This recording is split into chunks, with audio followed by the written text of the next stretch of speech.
Lovers, আশা করি সবাই বেশ ভালো আছেন। আজকে আমি আপনাদের সাথে এমন একজন বাবার গল্প শেয়ার করব যে কিনা নিজের মেয়েকে নয় বরং অন্য এক বাবার মেয়েকে বাঁচানোর জন্য নিজের জীবন বাজি রাখে।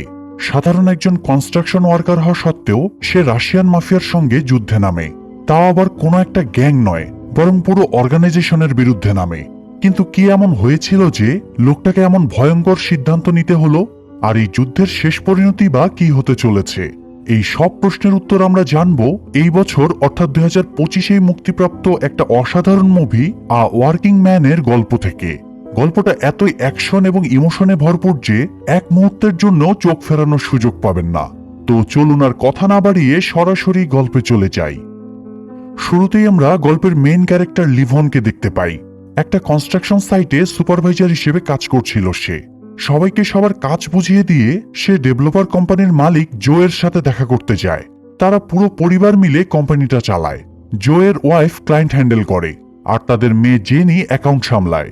সেদিন জেনি প্রথম সেমিস্টার পাশ করার খুশিতে বন্ধুদের সাথে পার্টি করার জন্য বেশ মোটা অঙ্কের বাজেট তৈরি করে। সেটা দেখে জোয়ের চোখ চড়কগাছ হয়ে যায়। সে জেনিকে বোঝানোর চেষ্টা করে যে এই মুহূর্তে এত টাকা দিয়ে পার্টি করার কোনো মানেই হয় না। এটা তো আর ফাইনাল পরীক্ষা নয়, তাই না? কিন্তু এখনকার বাচ্চাদের যা অবস্থা, তাদের জিদের কাছে বাবা মাকে হার মানতেই হয়। লিভন পাশে দাঁড়িয়ে বাবা মেয়ের খুনসুটি এনজয় করছিল। আসলে জেনির পরিবারের সাথে তার সম্পর্কটা খুবই ভালো, বলতে গেলে সেও ওই পরিবারেরই একটা অংশ। তো এরই মাঝে লিভন হঠাৎ কিছু অচেনা লোককে দেখে বাইরে বেরিয়ে দেখতে পায় লোকগুলো তাদের এক লেবারকে মারধর করছে। হয়তো ছেলেটার সাথে তাদের পুরনো কোনো শত্রুতা আছে। লিভন ওই গুন্ডাগুলোকে থামতে বললে তারা উল্টো লিভনকেই শাসাতে শুরু করে। লিভন তখন রাগের মাথায় তাদেরকে উত্তম মধ্যম পেটায়। সবশেষে বন্দুকের ভয় দেখিয়ে সেখান থেকে বিদায়ও করে দেয়। লিভনের অসাধারণ ফাইটিং দেখে লেবার ছেলেটা অবাক হয়ে যায়। তবে সে লিভনকে এই ব্যাপারে জিজ্ঞেস করলে লিভন কোনো উত্তর না দিয়ে নিজের কাজে চলে যায়। এমন সময় জেনি লিভনের কাছে এসে বলে যে সে বুঝে গিয়েছে লিভন কমান্ডোতে ছিল, কারণ এমন ফাইট শুধুমাত্র কমান্ডোরাই করতে পারে।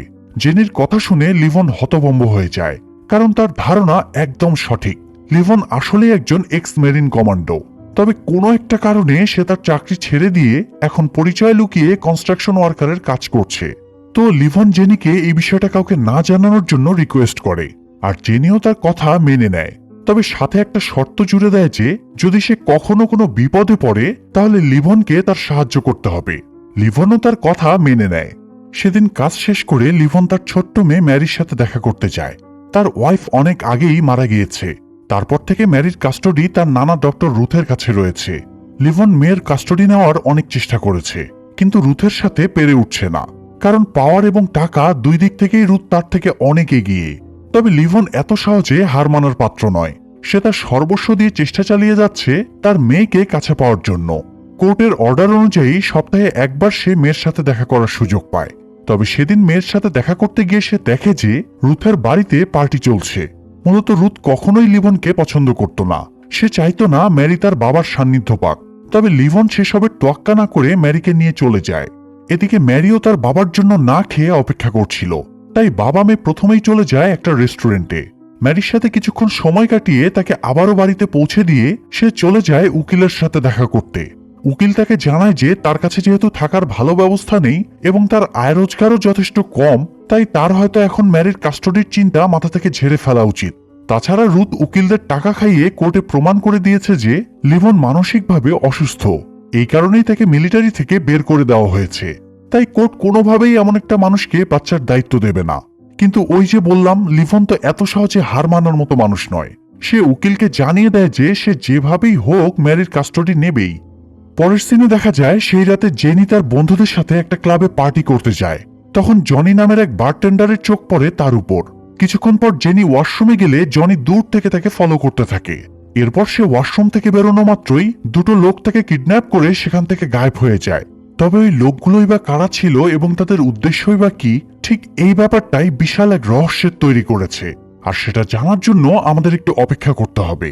এই ঘটনার 2 দিন পর লিভন কাজে গেলে জো এবং তার ওয়াইফের কাছ থেকে জেনির নিখোঁজ হওয়ার ব্যাপারে শুনে সে যেন আকাশ থেকে পড়ে। জোয়ের ধারণা জেনিকে হয়তো কেউ কিডন্যাপ করেছে, কিন্তু সমস্যা হলো এখনো তাদের কাছে মুক্তিপণের দাবিতে কোনো কল আসেনি। জো লিভনকে জানায় যে তারা এই ব্যাপারে পুলিশকেও জানিয়েছে, তবে মনে হয় না পুলিশ কিছু করতে পারবে। তাই সে লিভনকে অনেকগুলো টাকা দিয়ে জেনিকে ফিরিয়ে আনার জন্য অনুরোধ করে। লিভন চাইলেই টাকাগুলো নিয়ে নিজের কাজে লাগাতে পারত, কিন্তু সে তেমনটা না করে জোকে জানিয়ে দেয় যেখানে পুলিশ কিছু করতে পারবে না সেখানে তার পক্ষে কিভাবে জেনিকে খুঁজে বের করা সম্ভব। তখন জো তাকে বলে সে যে একজন কমান্ডো সেই ব্যাপারটা তারা আগে থেকেই জানে। আসলে জোয়ের বাবাও মিলিটারিতে ছিল, তাই মিলিটারিদের চালচলন তার আগে থেকেই চেনা। তবে তবুও লিভন জোয়ের কথা মানতে চায় না। সে বলে দেয় যে সে এখন আর এসব কাজ করে না, তাই তার পক্ষ থেকে জেনিকে খোঁজা সম্ভব নয়। এতটুকু বলেই সে সেখান থেকে চলে যায়। তবে জেনির জন্য লিভনেরও বেশ চিন্তা হচ্ছিল। হাজার হোক সে নিজেও তো একজন বাবা, আর জেনিও তার মেয়ের মতোই ছিল। তবে সে কোনো সিদ্ধান্তই নিতে পারছিল না, তাই সে তার বন্ধু গানির সঙ্গে দেখা করতে যায়। গানি এবং সে মিলিটারিতে একসাথেই ছিল, তবে একটা মিশনে নিজের চোখ এবং চাকরি দুটোই হারিয়ে এখন সে নিজের ওয়াইফকে নিয়ে জঙ্গলে গিয়ে থাকতে শুরু করেছে। তবে মজার ব্যাপার হলো চোখ হারানোর পরেও সে নিজেকে অন্ধ হিসেবে দাবি করতে নারাজ। যাই হোক, লিভন তাকে জেনির ব্যাপারে জানালে গানি তাকে সাহস দিয়ে বলে যে তার এই মিশনে নামা উচিত। তার বিশ্বাস লিভন এই মিশনে সাকসেসফুল হবে। গানির কথা শুনে লিভনের মনে কনফিডেন্স আসে, আর সে জেনিকে খোঁজার মিশনে নেমে পড়ে। প্রথমে সে জেনির সোশ্যাল মিডিয়া অ্যাকাউন্ট থেকে সেই পার্টির কিছু ছবি জোগাড় করে এবং সেখান থেকে ওই ক্লাবের ব্যাপারে জানতে পেরে সে সোজা পৌঁছে যায় সেই ক্লাবে। সেখানে গিয়ে সে লক্ষ্য করে বারটেন্ডার জনি অনৈতিকভাবে সেখানে ড্রাগসের বিজনেস করছে। লিভনের মনে তখন একটু সন্দেহ জাগলে সে জনিকে ফলো করতে শুরু করে। এমনকি কাজ শেষে জনির বাড়ি ফেরার জন্য লিভন তার পেছন পেছন তার বাড়িতেও পৌঁছে যায়। এরপর আড়াল থেকে জনির উপর নজর রাখতে থাকে। বেচারা কেবল ফ্রেশ হয়ে একটু ড্রিঙ্ক করতে বসেছিল, আর ঠিক তখনই লিভন গিয়ে তার সামনে হাজির হয়। সে জনিকে গান পয়েন্টে নিয়ে জেনির ছবি দেখিয়ে তার ব্যাপারে জানতে চায়। তবে জনি তাকে একটুও ভয় পায় না। সে তাচ্ছিল্য স্বরে বলে দেয় যে সে ওই মেয়েটাকে চেনে না। তাছাড়া প্রতিদিন তাদের ক্লাবে শত শত মেয়ে আসে। তারা ড্রিঙ্ক করার পর কোথায় যায় না যায় সেটা খবর রাখা জনির কাজ নয়। তবে তার হাবভাব দেখে লিভনের সন্দেহটা আরো গভীর হয়ে যায়। সে বুঝতে পারে যেহেতু জনি কথা ঘুরাচ্ছে, তার মানে সে নিশ্চয়ই জেনির ব্যাপারে কিছু না কিছু জানে। তাই সে জনিকে ওয়াশরুমে ধরে নিয়ে গিয়ে টর্চার করতে শুরু করে। জনির দম বন্ধ হয়ে আসছিল, তাই একটা পর্যায়ে সে মুখ খুলতে বাধ্য হয়। সে লিভনকে সতর্ক করে দেয় যে তার এসব ঝামেলায় জড়ানো ঠিক হচ্ছে না। তার আইডিয়াও নেই সে কাদের সাথে পাঙ্গা নিচ্ছে। তারা শুধু লিভনকেই নয়, তার পুরো বংশ নির্বংশ করে দেওয়ার ক্ষমতা রাখে। জনি এর বেশি কিছু বলার আগেই বাইরে কারো আওয়াজ শোনা যায়। আসলে জনির দুই বন্ধু তার সাথে দেখা করতে এসেছিল। সেটা বুঝতে পেরে জনি চিৎকার করে উঠলে তার বন্ধুরা অ্যালার্ট হয়ে যায় আর পাগলের মতো এদিক ওদিক গুলি চালাতে শুরু করে। লিভন তখন জনিকে ঢাল বানিয়ে বাইরে বেরিয়ে আসে। এতে ছেলেগুলোর উল্টাপাল্টা গুলিতে জনির মৃত্যু হয়। তারপর লিভন ওই দুজনকেও নির্মমভাবে হত্যা করে। সেখানে সে বেশ কিছু টাকা দেখতে পায়, যেটা ওই ছেলেগুলো জনির কাছে রাখার জন্য নিয়ে এসেছিল। লিভন বুঝে যায় এটা নিশ্চয়ই তাদের বসের টাকা হতে পারে, তাই সে টাকাগুলো নিয়ে সেখান থেকে বেরিয়ে যায়।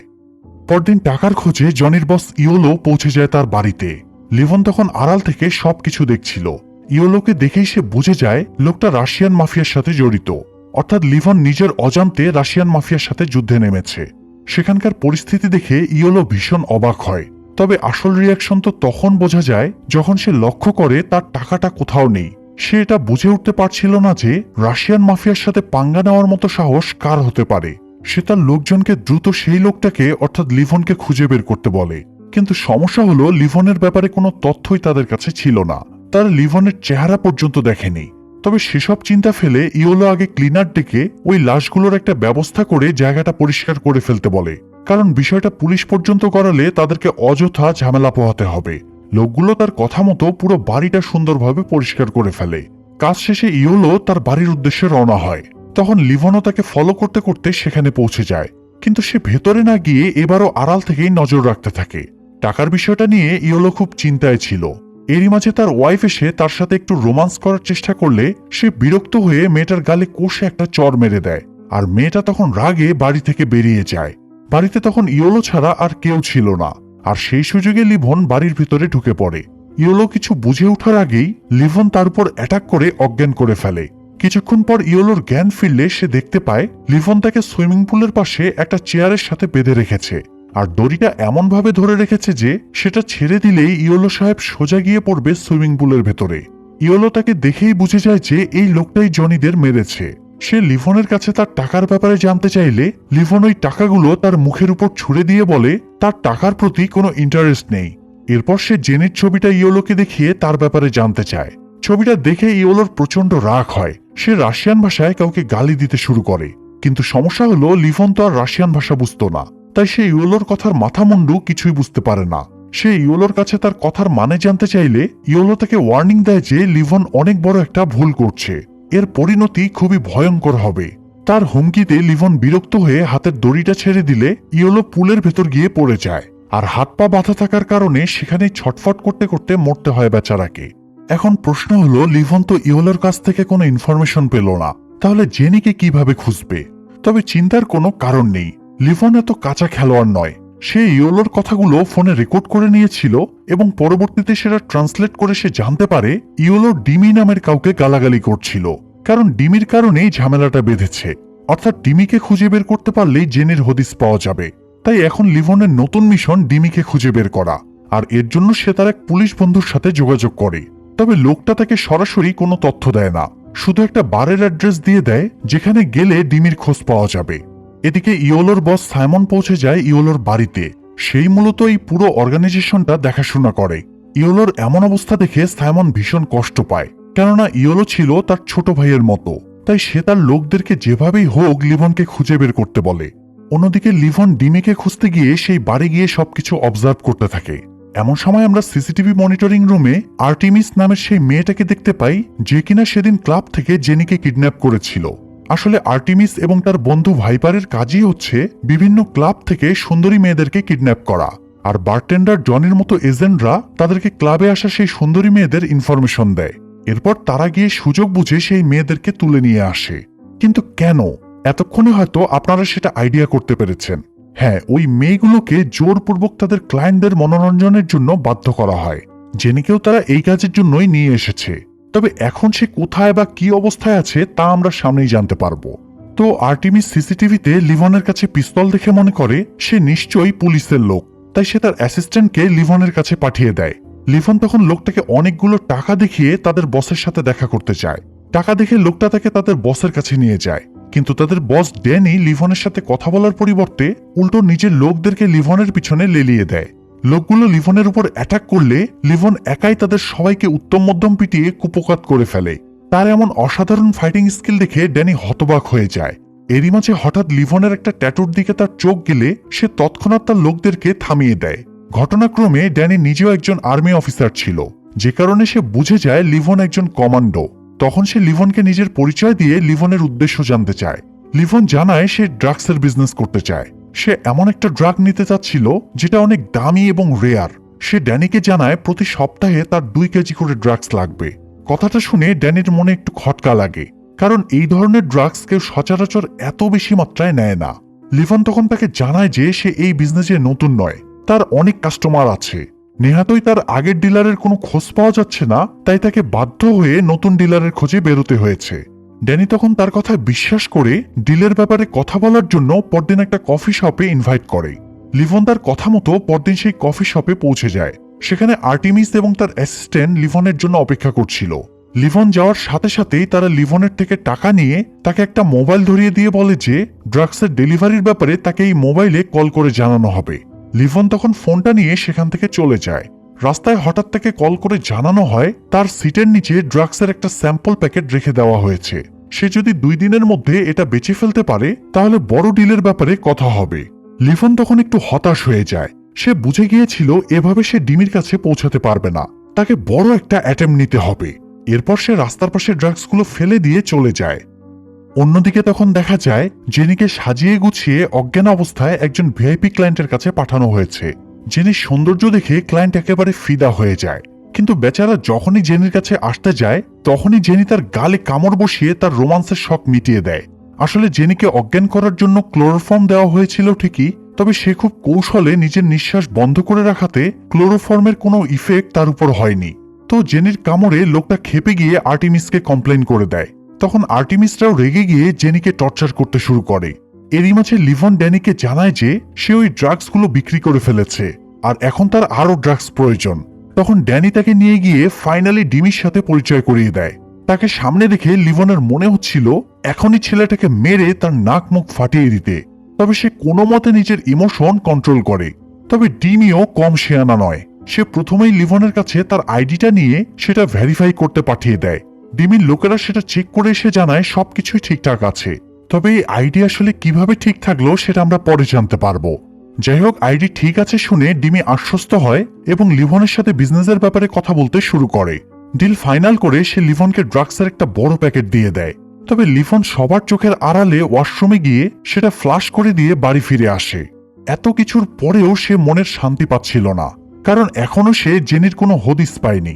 লিভন তখন উদাস হয়ে সেদিনকার ক্লাবের ছবিগুলো দেখতে থাকে, আর তখন তার চোখ পড়ে আর্টিমিসের বন্ধু ভাইপারের ওপর।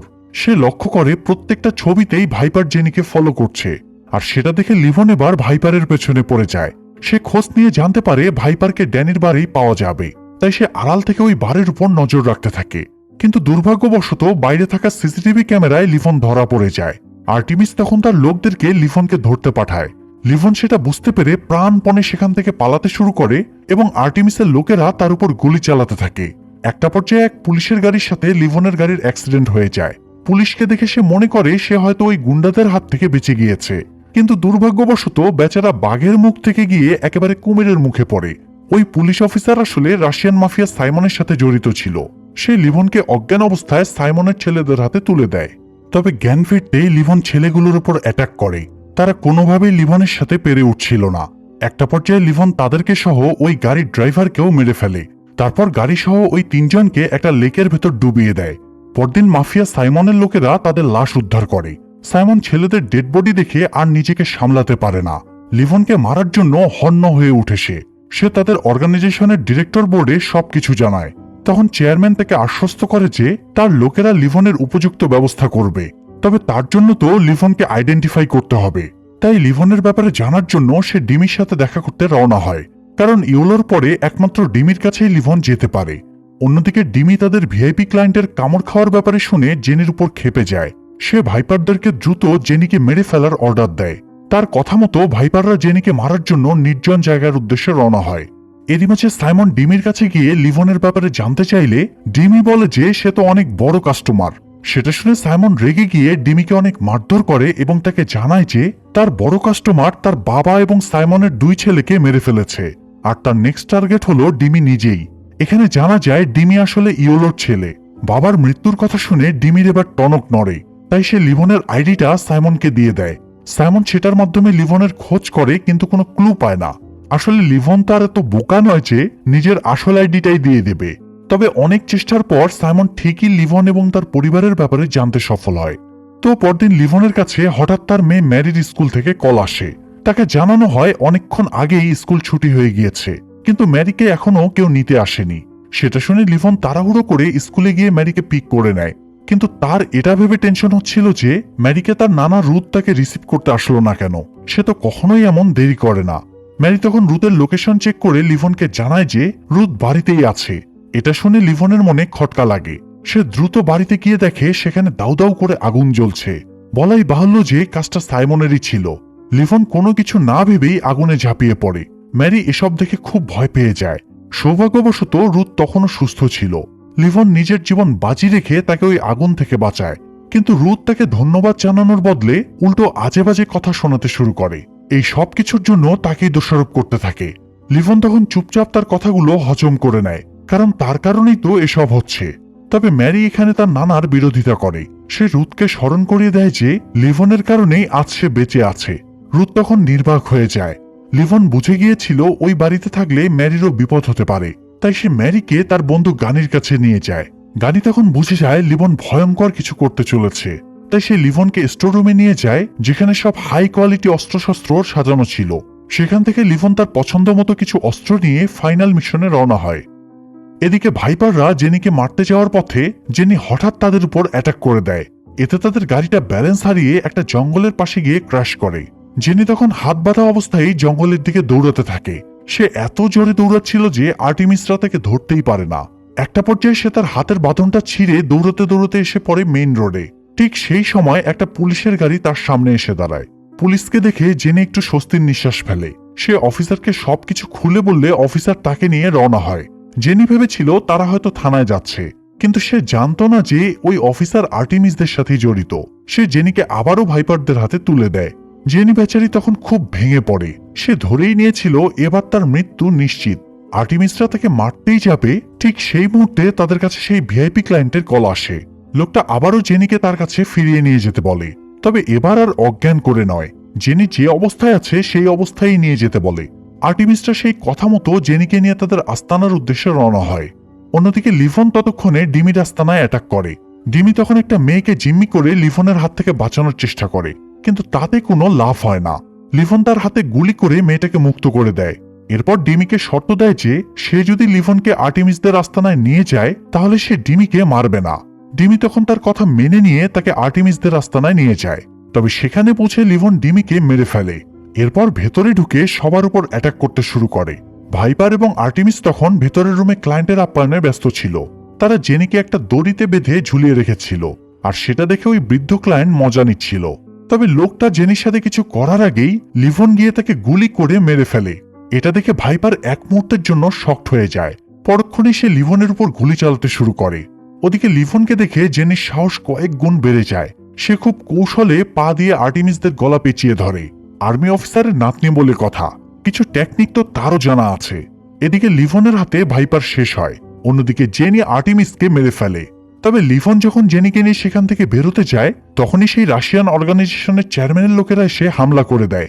তবে লিভন তখন তার কাছে থাকা অত্যাধুনিক অস্ত্রের মাধ্যমে তাদের মধ্যে একজনকে মেরে ফেলে। এরপর অন্যজনের সামনে একটা গ্রেনেড ছুড়ে দেয়। সেই ব্লাস্টে দ্বিতীয় লোকটাও মারা গেলে লিভন ফাইনালি জেনিকে নিয়ে সেখান থেকে বেরিয়ে আসে। সাইমন আড়াল থেকে এই সব কিছু দেখছিল। লিভনের বেঁচে যাওয়াটা সে মোটেই মেনে নিতে পারছিল না, তাই সে চেয়ারম্যানকে ফোন করে সবটা জানায় এবং লিভনকে ধরতে বলে। তবে চেয়ারম্যান তাকে বলে দেয় লিভন যেহেতু ওই মেয়েটাকে নেওয়ার জন্য এসেছিল এবং মেয়েটাকে সে পেয়েও গিয়েছে, তাই ব্যাপারটা নিয়ে আর বাড়াবাড়ি করা ঠিক হবে না।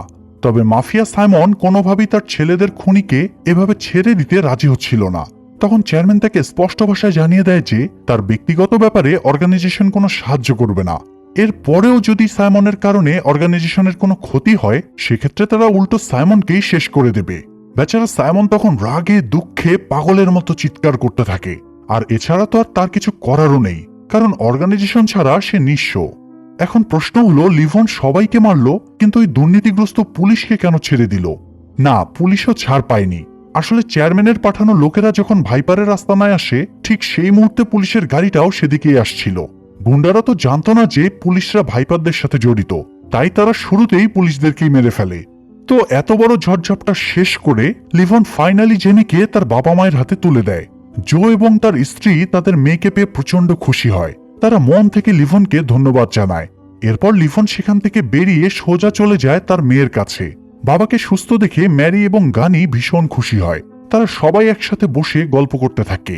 আর এখানেই গল্পটা শেষ হয়ে যায়। মুভিটাতে যদিও জেনি লিভনের আপন মেয়ে ছিল না, তবে সে জেনিকে নিজের মেয়ের মতোই ভালোবাসতো। আর একজন বাবা তার মেয়েকে বাঁচানোর জন্য কি কি করতে পারে সেটা আজকের গল্পে খুব সুন্দরভাবে তুলে ধরা হয়েছে। সত্যি বলতে গল্পটা আমার কাছে অসাধারণ লেগেছে। আপনাদের কাছে কেমন লাগলো সেটা অবশ্যই কমেন্টে জানাবেন। আর এমন সব সুন্দর সুন্দর মুভির এক্সপ্লানেশন দেখার জন্য চ্যানেলটা সাবস্ক্রাইব করে বেল বাটনটা অল প্রেস করে রাখবেন। সবাই ভালো থাকবেন, সুস্থ থাকবেন। আল্লাহ হাফেজ।